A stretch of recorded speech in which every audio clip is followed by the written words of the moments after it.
Hey, I'm Dan with Proactive Pest, and we are outside of a customer's home here, and we're doing a outside pest control treatment. And one of the things that we do here for this customer is we do outside perimeter rodent control. And I wanted to show you one of the boxes that we use. This is basically a rodent box to keep the mice and the rats away. So this particular box that we use, there are different ones out on the market, but one of my favorite ones is it's called the Protecta Evo Express. And these are our rodent boxes. The way that you set rodent boxes up is you put them up against the base of the foundation of the house, as you can see here. And you can see that there is a hole leading into the box over here for the rats or mice to come in and out of.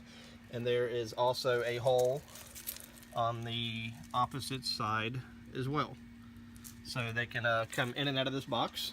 And this box is not designed to trap them inside, but rather it has bait inside of it, so the rats and mice can kind of come through freely, eat the bait, and then you know, one of the things that the bait does is it makes them thirsty, so it typically draws them away from the house. They'll go out looking for a food source where they will perish, or a water source rather. So this is our rodent box here, and right on the side here, this is where you put the key. This is supposed to be a tamper resistant box.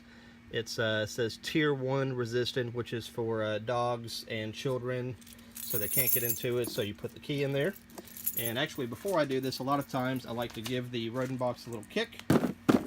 And I kind of learned that from experience whenever I come up on the boxes, because there can be all kinds of things in these boxes. Sometimes little chipmunks will make a home out of them. Other times there may be a snake in there, or different things. So I always give it a little kick and give it a few seconds to see if anything comes out, and I have had all kinds of things come out at me. And so this will, trust me, you definitely want to give it a kick and wait a minute. So let me go ahead and put the box in here, and let's check the status of the box.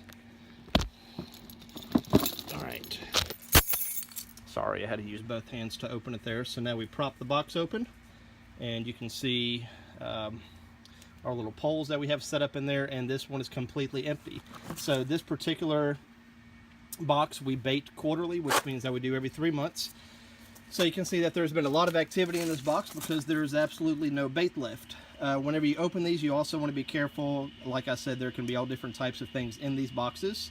One thing that we find very commonly in these boxes is black widows. So you don't want to stick your fingers in there until you kind of take a look and make sure that that there's nothing in there. And actually, this little frog just jumped out. I think he came out of the box. But just as I told you, all different types of things will come out of there and will scare you. So, so what we're going to do is we're just going to pull this tray out. Going to kind of clean it out.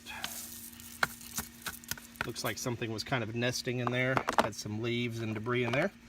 And so this thing is ready to rebait again. And you can see the hole over here and over here on this side, where they come in and out, and then they basically come up here, they'll feed on the bait, and then they leave. So this is the type of bait that we use. There's lots of different types of bait on the market, but this is what we use most of the time.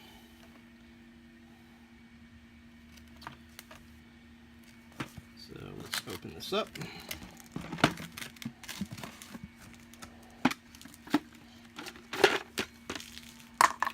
Alright, so always wear gloves anytime you're handling any type of chemical or product.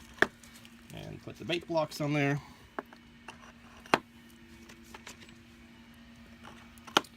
Alright, so we put the bait blocks on there.